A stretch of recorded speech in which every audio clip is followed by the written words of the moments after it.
Hello everyone and welcome back to the channel. Today I'm going to show you my red wiggler farm or culture, whatever you want to call it. These are not as big as earthworms, but still definitely a bigger worm that you can culture to feed your fish. It's super simple. I'm going to show you my setup. Now I'm not an expert by any means. I've only been doing this for maybe 2 months now, but you know, the worms are reproducing. They seem happy, so if I'm not doing something the way the experts do it, oh well, it's still working for me. So let me show you. Alright, here it is. This is just a bin of dirt. There's cardboard in here, some decaying banana peels, leaf litter. The leaf litter is important. It helps them, helps our digestive system. And see if we can find some in here. That's probably the hardest part. Oh, there was one down there. Here we go. There's a few in here. Now these are very high in protein, so you want to be careful what you're feeding these. You would feed these to, like, if you're feeding some fish, bloodworms, blackworms, things like that. This would be a good source for protein. And, well, let's just, oh, there we go. There's the mother lode right there. See, you just got to keep digging. Eventually you'll find them. Kind of get an idea of how big they can get. That's an adult right there. It's about the max size. A little bit smaller one over here. Now, these things are actually pretty interesting because they have both male and female reproductive organs. However, it still requires 2 of them to produce offspring, or eggs, whatever you want to call it. Now again, this is just a plastic tote filled with organic dirt. A lot of people will stack 2 totes, like one on top of the other, and then have a drainage layer. I don't do that. I haven't found it necessary yet. Will I ever have to do it? Maybe, I don't know. But I spray this every couple of days. Now if you do start a culture like this and you find that they're trying to escape, that means that they're not happy. They can climb out. They can definitely scale the plastic here.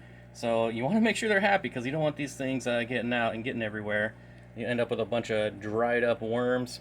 Now as far as what I'm feeding them, you see I have banana peels in here. Basically any like fruit or veggie, you can just toss in here. Anything extra, if you eat a salad and you have some extra, throw it in here. Make a smoothie, you can throw that in here. I throw green beans in here. Basically everything.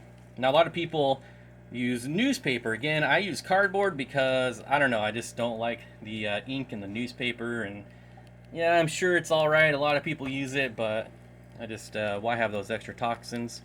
One of the other things I do is I put in like carrots, and they'll actually sprout in here. Even with it dark and the lids closed, they'll sprout and then they'll break down and rot. So it's actually really good for these guys. But I'm gonna spend a couple minutes and I'm gonna harvest some of these, get them out of here, and we'll feed them to some fish. So how I harvest them is not the best way. I just kind of reach in there and grab a bunch of them. Maybe go down a little bit further. Just get a nice group of them. I stick them in a little plastic tub here. The smart way to do this is get one of those 3-prong gardening tools. I have no idea what they're called. I'm sure someone will let me know in the chat though. Be a lot easier. You can just scoop them out of here with that. But once I get enough of these guys, then I just wash all the dirt off and we're good to go. Now here's a really good size one right here. This would be a good size for almost any fish. I actually try to get the larger ones because I do have a few larger fish that I like to feed, and when I drop in the small ones, they generally don't get to them. The other fish get to them first. And I'll show you exactly what I mean when we make it over to the 240-gallon tank. But for now, I'm going to collect a few more of these, and I'll check back in a little bit. Alright, so here we are in front of the 240-gallon, and what I've done is I've just taken some tank water, kind of mixed it around in here, cleaned them off a bit, and I'm just going to reach in. Makes it just a little bit easier. Here we have a nice group of them right here. Obviously, there's still some dirt in there, but dirt's not going to hurt anyone. Just dump in the ball. And there we go. You can see the angels love it, and you can see like the Honduran red point. When I feed smaller things like the Hikari vibrobites, these things here, all the small fish get them, and the big fish kind of get left out. So there's the angelfish, obviously you can see them fighting over it. The roseline barbs love them, and then the Honduran red point. You can see the smaller fish like that prey cox rainbow is going to be running around for a while with that in his mouth. So a lot of people will chop them up before feeding them to them, and obviously, you know, that kind of depends on the size of your fish. I prefer to keep them live because if they don't get eaten, they'll wiggle around and attract more attention. And I'm trying to feed the bigger fish, not the smaller fish. Sometimes I'll go in there and I'll pick out the smaller of the worms, but like I said, this is something I'm doing for the larger fish, and they're just going crazy for them. Maybe we should probably move the camera over there. You can see the angelfish are still chowing down on them. And again, like I said, this is a high protein, very nutrient rich, so don't be feeding these things to algae eaters, things like that. This is definitely for carnivores. These would be really nice for Corridoras if you're trying to get Corridoras to spawn. Obviously, for Corridoras, you'd want to chop them up. But see the angels still fighting over them. They absolutely dig these things. Now I got these at Jim's Worm Farm, which is a website. You guys can look it up. And it was $35 for 1,000 of them, and I think that included shipping, but I don't remember. But if it doesn't, the shipping was really cheap anyways. Now, I'm having some issues with this tank. You guys saw the remake of when I did this centerpiece and added all the jungle val. Jungle val for me takes like 6 months to establish, and you can see it's kind of dying back, but it's still alive. It doesn't look great. I'm telling you, about another month or two, this stuff is really just going to take off, because that's what jungle val does for me. So just got to be patient with it. It'll rebound. Now, obviously, we can't forget about little Steen when I'm feeding, so I do have some shrimp in here for him. He's not going to see it. There he goes. You guys better watch out. He's going to strike. Boom! He or she absolutely loves shrimp. This is not its normal diet. I probably feed shrimp like twice a week. Definitely clams. I mean, you can see all the clam shells in there. Although I only have 2 shrimp left, so that's all you're going to get right now. How do you miss that? Come on, dude. There you go.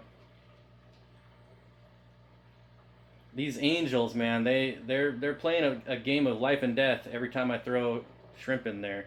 So far, no issues, but I'm thinking one time they're going to get a big chunk taken out of them. So the other cool thing about this guy, I think anyways, anytime I show this fish, people are just amazed that I keep fish with a puffer. They just, oh man, doesn't he rip them apart? Isn't he like hyper aggressive?